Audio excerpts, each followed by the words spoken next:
In this video tutorial, we are going to take a look at Microsoft Ads dashboard, step by step. So let's get started.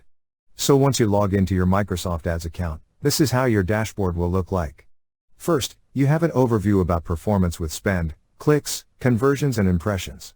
Then we have this line graph. When you hover over to these points, you can see the spend with clicks. Then below we have recommendations. From here you can import campaigns from Facebook ads. After that, we have a list of all your campaigns with name, spend, clicks and impressions.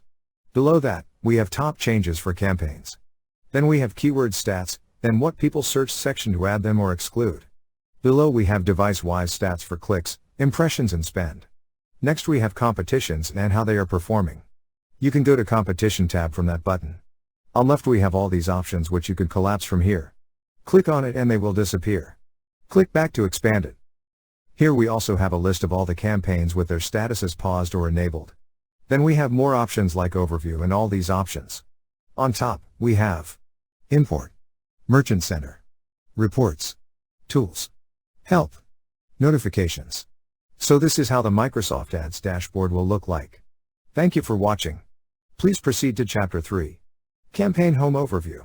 Inside that video, we are going to take a look at campaign homepage, step by step. See you in the next tutorial.